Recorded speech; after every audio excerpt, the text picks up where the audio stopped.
नमस्कार। नमस्कार, आप सभी का स्वागत है अपने परमा क्लासेस यूट्यूब चैनल पर। हम आज बात अलग टॉपिक पे करने वाले हैं। आज हम बात करने वाले यूपीएससी के बारे में। ये एक बोर्ड है जो यूपीएससी अनेक प्रकार के एग्जाम करवाती है जो हायर पोस्ट के लिए होते हैं, मतलब बड़ी बड़ी कंपटीशन एग्जाम के लिए, जैसे सीडीएस हो गया, सीडीएस, यूपीएससी के लिए CSC civil service exam, Indian forest service वगैरह वगैरह के। आज हम बात करेंगे यूपीएससी द्वारा दी जाने वाली सिविल सेवा परीक्षा के लिए, क्योंकि कुछ बच्चे ऐसे होते हैं जिनको अब देश के लिए, कुछ के ज्यादातर बच्चे होते हैं जिनको अपने देश के लिए काम करने में बहुत ज्यादा खुशी होती है, और और वे इस प्रकार कार्य करना चाहते हैं कि जैसे किसी को आईएएस बनना है, किसी को आईपीएस बनना है, किसी को आईएफएस बनना है, इंडियन फॉरेस्ट सर्विस में जाने वाला कोई आरएस बनना चाहता है। ये सब सभी ज्यादातर लोग आईएएस के लिए, आईएएस और आईपीएस, यस, इनके लिए एग्जाम देते हैं। ये सबसे परिचित, मतलब सबसे फेमस एग्जामों में से एक है।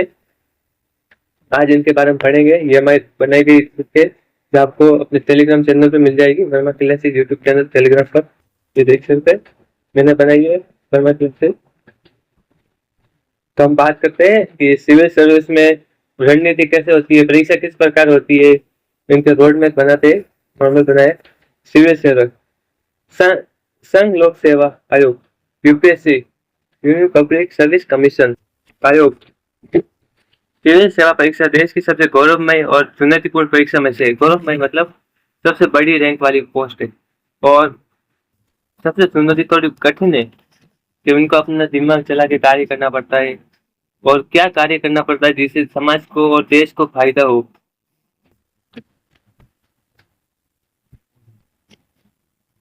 इस व्यापक परीक्षा का मूल उद्देश्य रटे रटाए तथ्यों की जांच करना नहीं है, बल्कि उम्मीदवारों को निर्णय लेने की क्षमता, तार्किक विश्लेषण, दृष्टिकोण, प्रशासनिक दृष्टिकोण, धैर्य का परीक्षण करना है। पूरी प्रक्रिया, मतलब पूरी परीक्षा प्रक्रिया मुख्य रूप से 3 चरणों में होती है। 3 चरणों में इनकी परीक्षा होती है: पीटी, प्रीलिम्स, मेंस और इंटरव्यू। ठीक है। प्रारंभिक परीक्षा, प्रारंभिक परीक्षा, मुख्य परीक्षा और व्यक्तिगत परीक्षा मतलब इंटरव्यू। आप बात करते हैं प्रारंभिक परीक्षा में। प्रारंभिक परीक्षा पहला प्रवेश द्वार है। इसमें ऑब्जेक्टिव टाइप वस्तुनिष्ठ बहुविकल्पीय प्रश्न होते हैं, मतलब एबीसीडी वाले, A B C D, ABCD वाले होते हैं। छोटा कोई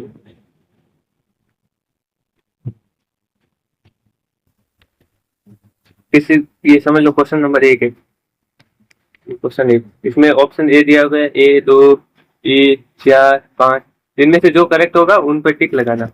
ये होता है ऑब्जेक्टिव। इनमें नकारात्मक अंकन होता है 1/3 मार्किंग वाला, मतलब एक क्वेश्चन 2 नंबर का है। अब गलत करते हो तो 2 नंबर का एक तिहाई बट्टा काट देंगे, और सही हुआ तो 2 नंबर पूरे मिलेंगे, और गलत हुआ तो इसका 1/3 नंबर काट देंगे। सामान्य अध्ययन, अभी इनमें 2 पेपर होते हैं। पीटी में 2 पेपर होते हैं, पीटी में 2 पेपर।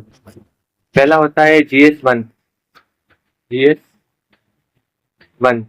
इसमें क्या कौन कौन से सब्जेक्ट है? तो अंतरराष्ट्रीय, मतलब राष्ट्रीय अंतरराष्ट्रीय करंट अफेयर, भारत का इतिहास तीनों, और राष्ट्रीय आंदोलन मतलब मॉडर्न हिस्ट्री का राष्ट्रीय आंदोलन, भारत विश्व भौतिक भूगोल, सामाजिक आर्थिक भूगोल, भारतीय राज व्यवस्था और शासन, संविधान, राजनीतिक, पंचायत प्रणाली, आर्थिक सामाजिक विकास और पर्यावरण, और सामान्य विज्ञान। मतलब छोटे फॉर्म में बोलूँ तो जियोग्राफी, हिस्ट्री, पॉलिटी,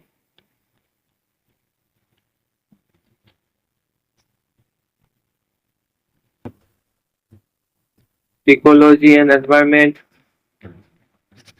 साइंस और तो करंट अफेयर। ये करंट अफेयर, ये पार्ट है GS1 का। जीएस GS1 ये पूछे जाते हैं GS1 में, ठीक है। अब इसमें आते हैं सेकंड परीक्षा होती है सीसेट की। पहले जीएस पेपर 1 होता है, उसके बाद होता है जीएस पेपर 2 मतलब सीसेट। सीसेट ये ओनली फॉर क्वालिफाइंग नेचर का है, इसको सब पास करना होता है। ये कोई प्रारंभिक परीक्षा का दूसरा अनिवार्य भाग सिविल सेवक अभिरुचि प्रशिक्षण सीसेट। हालांकि ये फाइनल मेरिट निर्धारित नहीं करता है, जुड़ा हुआ नहीं, पर इसको पास करना अनिवार्य है। इसको पास करेंगे तभी आप आगे मेंस में पास हो पाएंगे, मतलब मेंस का एग्जाम दे पाएंगे। इसमें फेल हो गए तो जीएस में आपने जो भी क्वेश्चन कैसे भी अटेम्प्ट किए हो, अच्छे नंबर से अटेम्प्ट किए हो, कट ऑफ में भी नाम आ जाता है। पर इसको मतलब इसको पास नहीं किया तो समझ लो आपको पूरा प्रीलिम्स फेल है। अभी सीसेट में कुल कितना आते हैं? 200 अंकों का होता है, 80 प्रश्न होते हैं, 2 घंटे का समय होता है। क्वालिफाइंग नेचर कौन सा है? Qualifying nature. इसकी एक शर्त अनिवार्य, न्यूनतम 33% लाना होता है। 100 में से 100% में से 33%, 33% मतलब 66 अंक। 200 में से 66 अंक, 67 66 अंक लाने, 200 में से 66।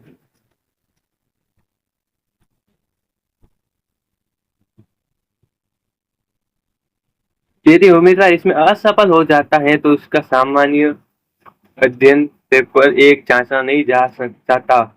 मतलब इसमें आप फेल हो गए तो आपका पहला दिया हुआ जीएस पेपर किसी काम का नहीं, वो चेक नहीं होगा। इसमें क्या क्या है तो बोध गम्यता, कॉम्प्रिहेंसिव तार्किक क्षमता, विश्लेषण योग्यता, निर्णय लेना, समस्या समाधान, आधारभूत संख्यात्मक 10वीं लेवल का है। ये जितने भी मैथ साइंस ये सब आते हैं ना, ये 10th लेवल के होते हैं। उनमें से खास मैथ और रीजनिंग ये सब 10th लेवल की आएगी, 10वीं कक्षा के लेवल की, 10th लेवल की। अब समझ लो आपने दोनों एग्जाम पास कर लिए, अच्छे खासे नंबर आए, मेरिट लिस्ट में नाम आ गया।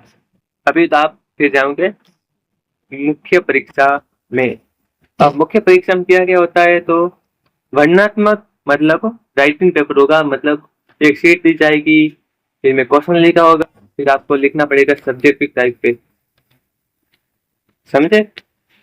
मतलब यही कि आपको राइटिंग में लिखना पड़ेगा, आपकी राइटिंग में क्या क्या आपको याद है, आपने क्या पढ़ा है, आपको क्या पता है, इसके बारे में सब लिखना पड़ेगा।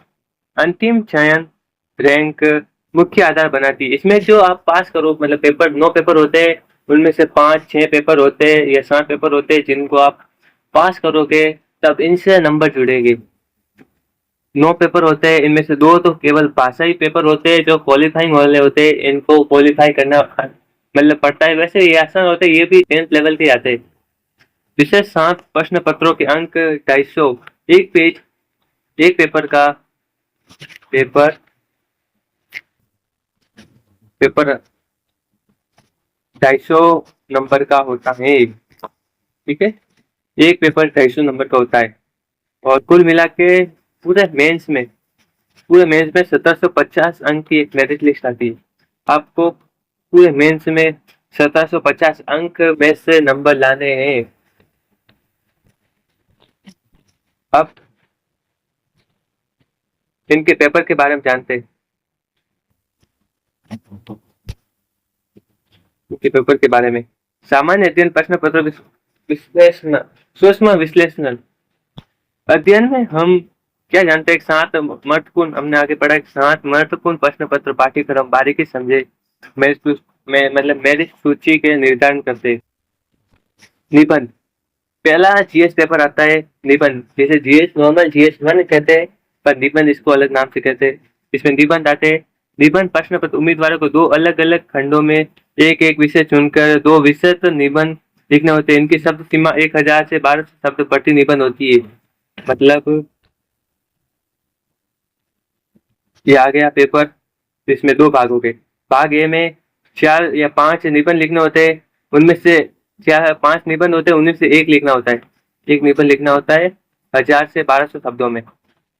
और फिर भाग 2 में या भाग बी में ऐसे ही होते हैं, इनको भी 1 निबंध लिखना होता है 1200 तो 1000 या 1200 के बीच में।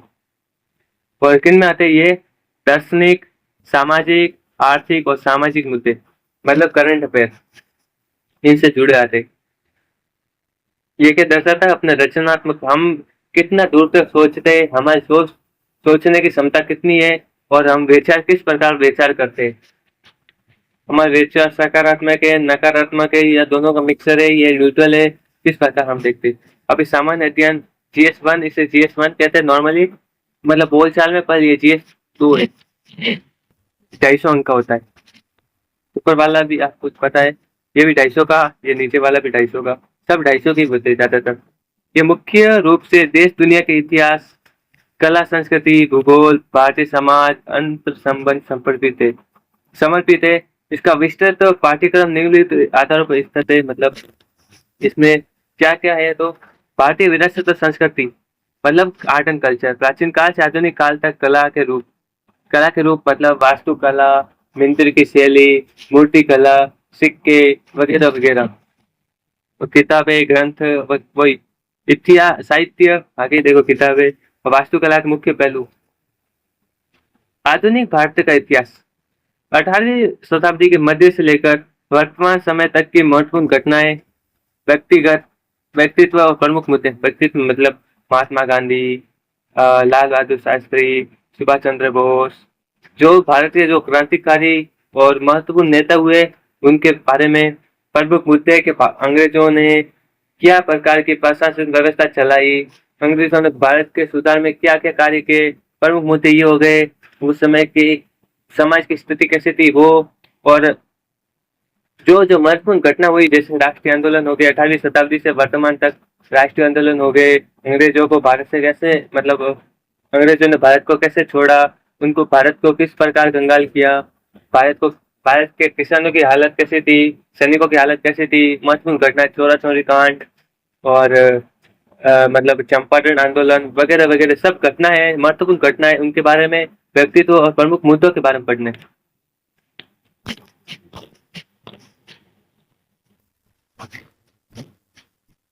तब ये समाज, इतिहास समाज के खंड, स्वतंत्र संग्राम,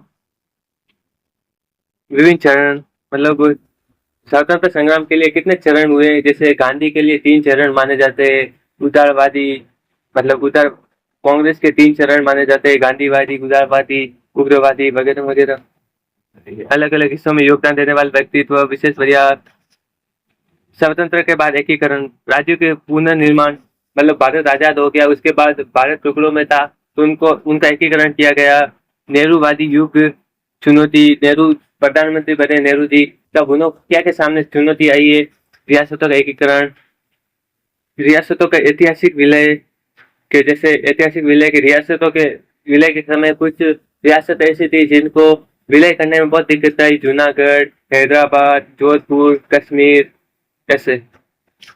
विश्व इतिहास 18वीं शताब्दी से महत्वपूर्ण घटना जैसे औद्योगिक क्रांति, विश्व युद्ध, उपनिवेशवाद की समाप्ति, और रासायनिक पूंजीवादी, और कोल्ड वॉर वगैरह वगैरह, सब। भारतीय समाज की विशेषता, भारतीय समाज में किस प्रकार की विशेषता थी?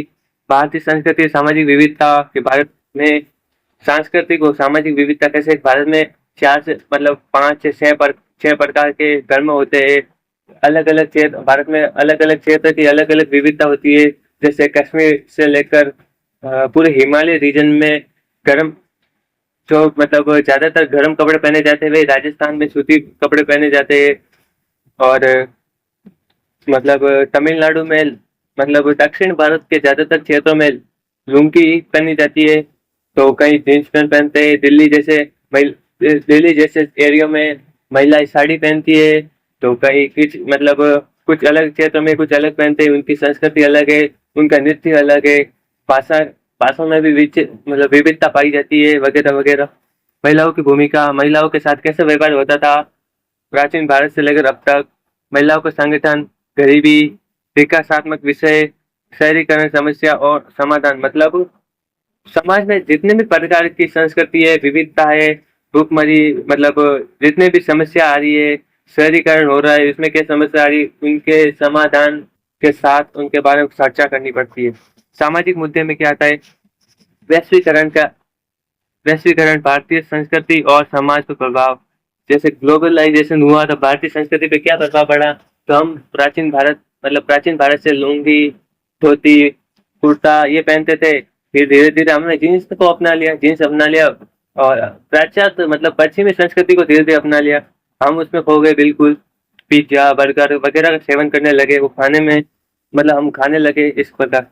सामाजिक अधिकारिकता, सांप्रदायिकता, क्षेत्रवाद, धर्मनिरपेक्षता अवधारणा। मतलब समाज में किस प्रकार की निरपेक्षता की अवधारणा हुई? जैसे किसी क्षेत्र में बहुत सारे धर्म है, तो कोई कुछ क्षेत्र के रहने वाले लोग उस प्रकार मतलब किस प्रकार से रहते? अगर धर्म निरपेक्ष रहते हैं तो सभी धर्म एक समान होते हैं। जो वहाँ की सर्वोच्च सत्ता होती है, संप्रभु सत्ता होती है, वो धर्म को किस प्रकार देखती है। क्षेत्रवाद, तो एक क्षेत्रवाद अलग होता है कि एक रीजन में अलग क्षेत्र मतलब अलग रूप लेते हैं, तो एक क्षेत्र में अलग रूप लेते हैं। उन दोनों के बीच में संबंध कैसे है?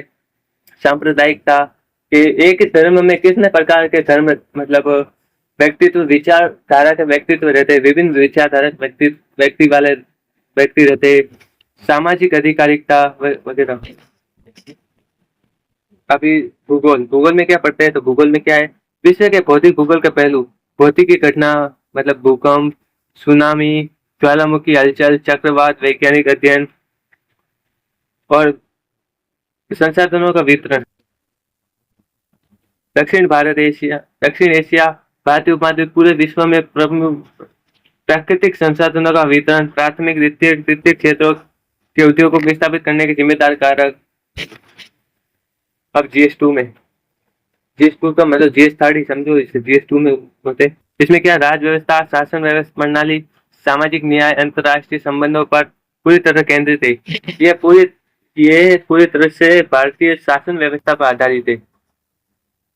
जब भारत में किस प्रकार का शासन है, भारत के संविधान किस प्रकार का है, प्रधानमंत्री, राष्ट्रपति, मुख्यमंत्री, राज्यपाल, इन वगैरह के बारे में पढ़ना पड़ता है। इन महान महोदय के बारे में पढ़ना पड़ता है। जैसे भारतीय संविधान एक ऐसी चीज है जो मतलब चीज नहीं, एक ऐसे दस्तावेज है जो एक तरह से जीवित दस्तावेज है। मतलब वो उसमें संविधान मतलब संशोधन इस प्रकार होते हैं जो समाज के लिए बहुत उपयोगी हो। सबसे बड़ा और लिखित संविधान है। ऐतिहासिक आधार, उसमें क्या पढ़ना होता है? ऐतिहासिक आधार मतलब किसी चीज को बनने के लिए उसका पास्ट होता है। वैसे ही जैसे ऐतिहासिक आधार मतलब भारत में अंग्रेज आए तब से उनके रूप में क्या क्या सुधार किए गए और क्या क्या सुधारों को हमने और अपनाया आगे। जैसे राष्ट्रपति को पहले गवर्नर, बंगाल का गवर्नर जनरल बना, फिर भारत का गवर्नर जनरल बना, फिर वायसराय बना, उसके बाद राष्ट्रपति बना। वैसे ही विकास, विशेषता, संशोधन, महत्वपूर्ण प्रावधान, बुनियादी संरचना, यह पूरा संविधान का पाठ है। संघ और राज्यों के कार्य, संवैधानिक ढांचे संबंधित विषय, चुनौतियां और स्थानीय स्तर पर शक्तियों के और वित्त का हस्तांतरण। मतलब संघ जो सेंट्रल है और राज्यों के बीच में क्या संबंध है इनका? हम शक्तियों का पृथक्करण मतलब केंद्र और राज्यों के बीच में शक्तियों का विभाजन हो रखा है। जैसे समवर्ती सूची, मध्य सूची, समवर्ती सूची, राज्य सूची और एक और सूची थी, क्या नाम था उसका? कौन लिस्ट, समवर्ती सूची। विभिन्न अंगों के बीच शक्तियों का विभाजन, विवाद निवारण तंत्र, प्रमुख संस्थान,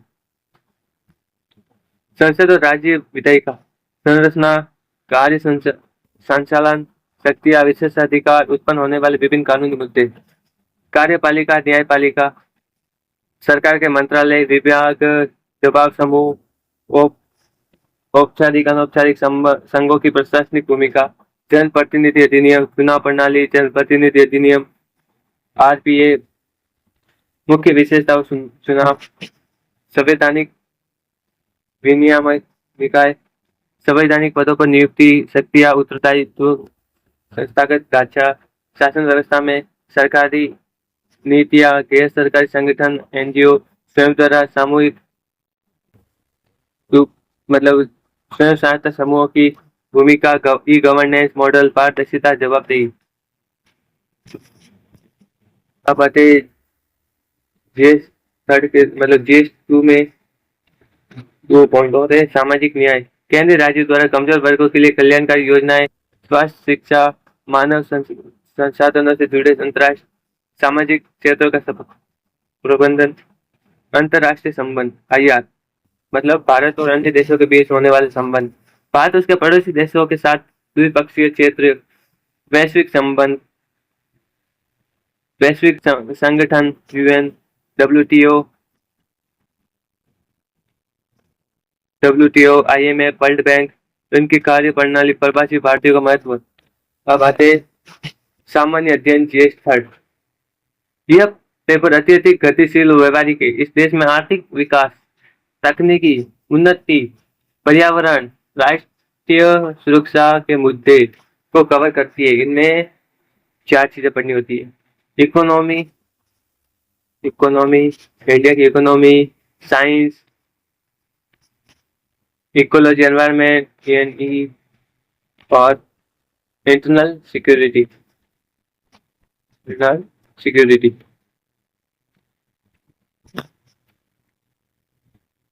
भारतीय अर्थव्यवस्था, योजना, संसाधनों को जुटाना, समावेशी विकास, रोजगार, सरकारी बजट। कृषि फसल पैटर्न, सिंचाई प्रणाली, कृषि उत्पाद, परिवहन, विपणन, मार्केटिंग, किसानों की सहायता के लिए डिजिटल तकनीकी। न्यूनतम समर्थन मूल्य एमएसपी, प्रत्यक्ष अप्रत्यक्ष कृषि सहायता, जन वितरण प्रणाली, पीडीए, सुदृष्टिकरण, बफर स्टॉक, खाद्य सुरक्षा की चुनौतियां। खाद्य प्रसंस्करण उद्योग, भारत में खाद्य प्रसंस्करण उद्योग कार्य क्षेत्र, महत्व, आपूर्ति श्रृंखला प्रबंधन।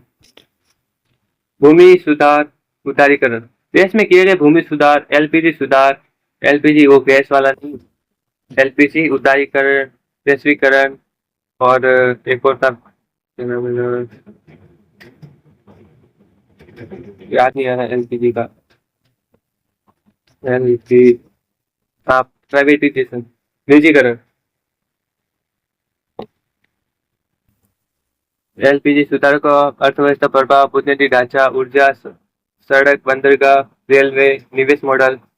आंतरिक सुरक्षा, नक्सलवाद, विकास की कमी, साइबर सुरक्षा की बुनियादी बातें, धन संशोधन की रोकथाम, सामरिक क्षेत्रों की सुरक्षा चुनौतियां, संगठित अपराध का आतंकवाद से संबंध, आपदा प्रबंधन, प्राकृतिक मानव निर्मित आपदाएं, राष्ट्रीय आपदा प्रबंधन प्राधिकरण एनडीएमए की भूमिका को सामान्य रणनीति।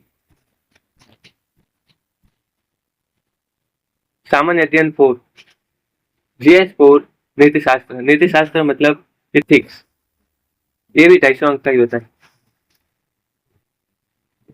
उम्मीदवार की ईमानदारी, सत्यनिष्ठा, सामाजिक जीवन में नैतिक दृष्टिकोण का परीक्षण किया जाता है। 2 भागों में बांटा है। भाग वैधांतिक प्रश्न पत्र, भाग बी व्यवहारिक केस स्टडी। नीति शास्त्र, मानवीय सह संबंध, निजी सार्वजनिक संबंधों में नीति शास्त्र महान नेताओं प्रशासकों के जीवन से मिलने वाली शिक्षाएं। अभिव्यक्ति, विचारों आचरण के साथ संपर्क, नैतिकता, राजनीतिक अभिरुचि, सामाजिक प्रभाव। भावनात्मक समझ, प्रशासनिक व्यवस्था शासनों में ई आई की उपयोगिता मतलब AI। लोक सेवा मूल्य, सरकारी निजी संस्थानों में नैतिक दुविधा, जवाबदेही और नैतिक शासन व्यवस्था। अब बात करते हैं इंटरव्यू, पर्सनालिटी टेस्ट या इंटरव्यू। ये कितने नंबर का होता है? तो ये 275। मुख्यालय धौलपुर हाउस नलिली में बुलाया जाता है। जो विलियम्स और मेंस दोनों पास करके फिर उनको बुलाया जाता है। उम्मीदवारों के ज्ञान नहीं बल्कि संतुलित दृष्टिकोण, संकट प्रबंधन,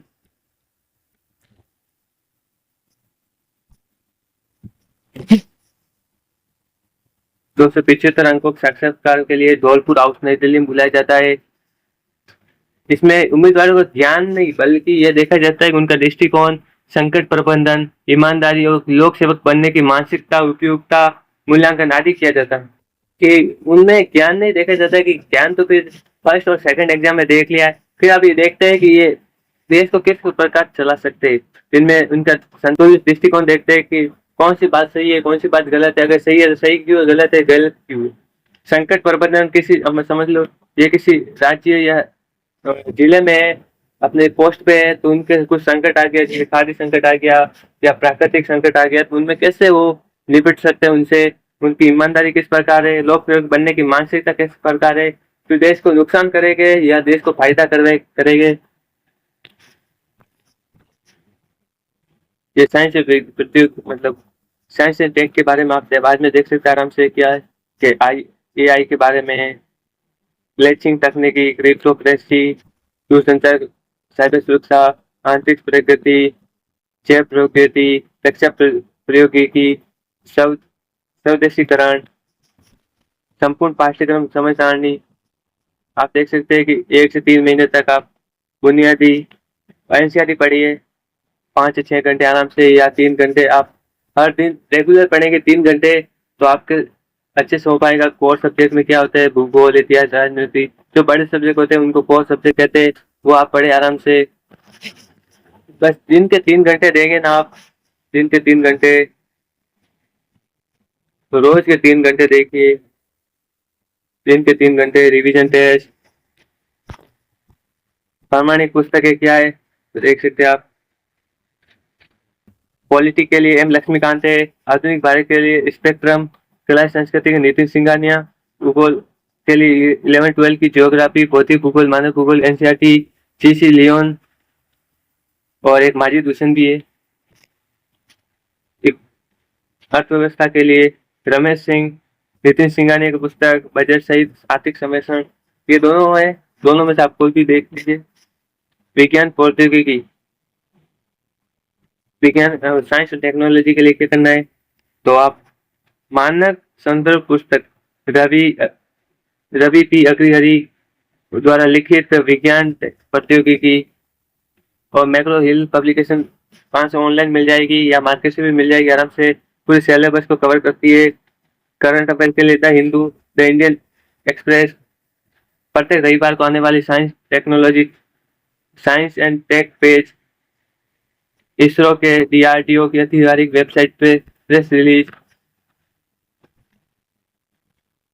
इसरो DRDO वेब आधिकारिक मतलब ओरिजिनल ऑफिशियल वेबसाइट।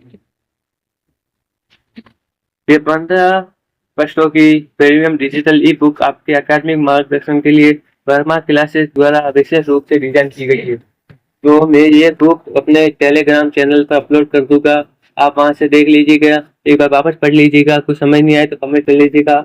आप आपके अंदर एक मतलब एक पावर है, आपके अंदर एक ऐसी मतलब शक्ति है जिसके हिसाब से आप कुछ भी कर सकते हैं। आप उस अंदर पहचानिए, आपको खुद को पहचानिए, आप आने वाले समय के IAS या IPS बन सकते हैं। बस आपको निरंतर पढ़ाई करनी पड़ेगी, धैर्य रखना पड़ेगा और अनुशासन में रहना पड़ेगा। ये 3 चीज आप मान लोगे तो आप कोई भी एग्जाम क्रैक कर सकते हो। ठीक है, आज के लिए धन्यवाद। हम मिलते हैं अगली बार और पेपर के साथ। अब की बार कोई भी क्लास होगी तो इसमें हम आपको GS1 का पेपर बताएंगे, किस प्रकार क्वेश्चन आते हैं, किस प्रकार के पढ़ना पड़ता है। जी धन्यवाद। चैनल को लाइक करिए, सब्सक्राइब करिए, शेयर करिए। आपका दिन शुभ हो।